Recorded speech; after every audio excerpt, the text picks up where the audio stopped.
বড় কোনো ক্রীড়া আসর এলেই বিশ্বজুড়ে দর্শকদের উন্মাদনা বাড়ে কয়েক গুণ। দর্শকদের আগ্রহ ও আবেগকে পুঁজি করেই বিশ্বজুড়ে জাল বিছিয়েছে আন্তর্জাতিক সাইবার অপরাধী চক্র। বিনামূল্যে খেলা দেখানোর নামে ছড়িয়ে দেওয়া হচ্ছে অবৈধ স্ট্রিমিং লিংক। বিশেষজ্ঞরা বলছেন, এসব লিংকে ক্লিক করলেই মুহূর্তের মধ্যেই চুরি হয়ে যেতে পারে ব্যক্তিগত তথ্য, খালি হতে পারে ব্যাংক অ্যাকাউন্ট।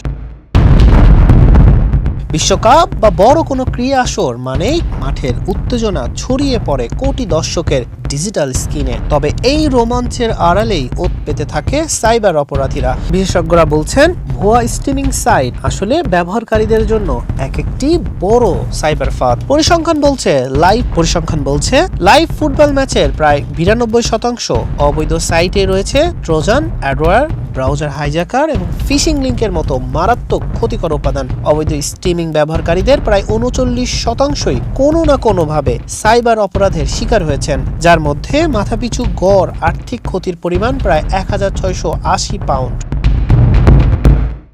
এই সাইবার দস্যুদের রুখতে বিশ্বজুড়ে চলছে কঠোর নজরদারি। 2022 সালে কাতার বিশ্বকাপে একাধিক দেশে শতাধিক অবৈধ ডোমেইন জব্দ করা হয়েছিল। আর 2026 বিশ্বকাপকে ঘিরেও শুরু হয়েছে আন্তর্জাতিক জোরালো অভিযান। এরই মধ্যে বন্ধ করা হয়েছে হাজার হাজার অবৈধ লিঙ্ক।